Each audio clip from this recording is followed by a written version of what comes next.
Seid gegrüßt, dies ist das Grundlagenvideo zum Thema Fallschule. Hier möchte ich auf ein paar wesentliche Punkte eingehen, die ganz allgemein gelten. Punkt Nummer 1.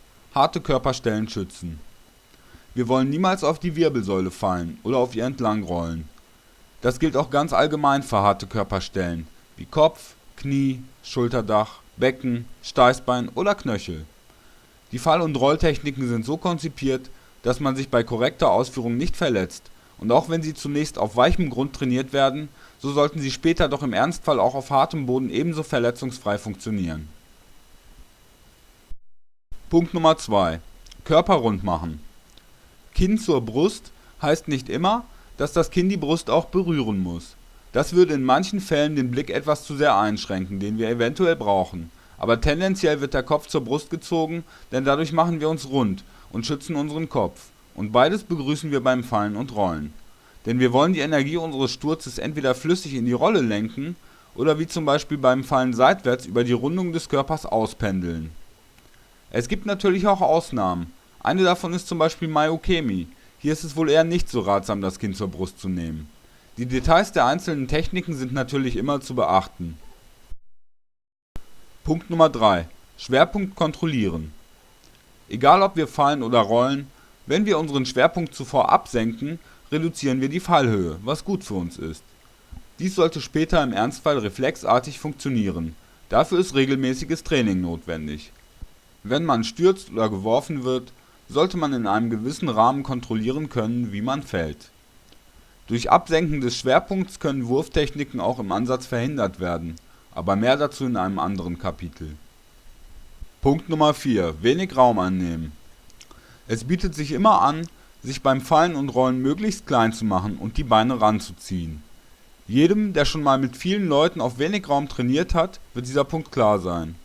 In realen Situationen befinden sich Objekte und Personen im Raum, auf die man achten muss. Dies führt uns auch direkt zum nächsten Punkt. Punkt Nummer 5. Adaption an Umgebung und Situation. Im Ernstfall muss die Falltechnik an Umgebung und Situation angepasst werden. Deshalb sollte man die Techniken auch in allen möglichen Variationen und Formen üben. Die Basisform ist immer nur der Einstieg. Sobald die Basics sitzen, sollte man sich daran gewöhnen, auf die Funktionen der Arme und Hände als Schutz, Stabilisator und Aufstehhilfe verzichten zu können, denn diese hat man nicht immer frei.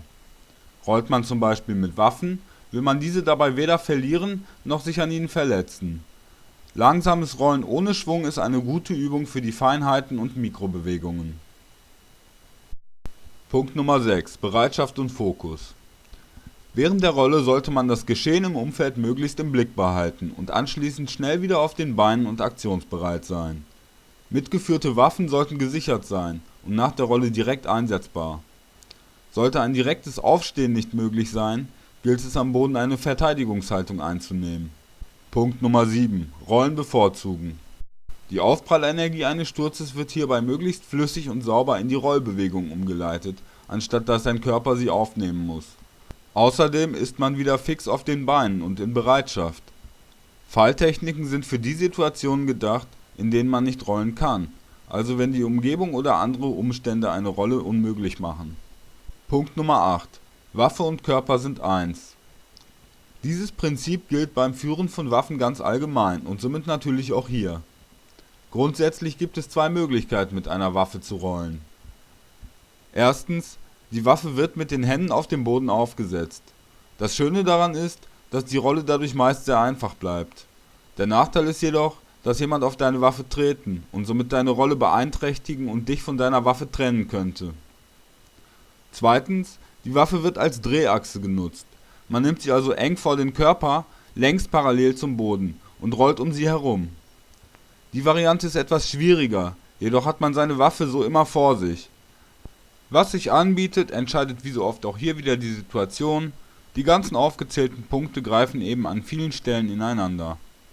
Damit wären wir dann auch am Ende dieses Grundlagenvideos. Es freut mich, wenn die Videos zu dem Thema dem einen oder anderen helfen können. Ich selbst mache natürlich auch noch nicht alles perfekt. Manche Details bereiten mir auch noch manchmal Schwierigkeiten. Sowieso kann man sich immer weiter verbessern und sollte deshalb auch immer weiter trainieren. In dem Sinne, viel Spaß beim Training.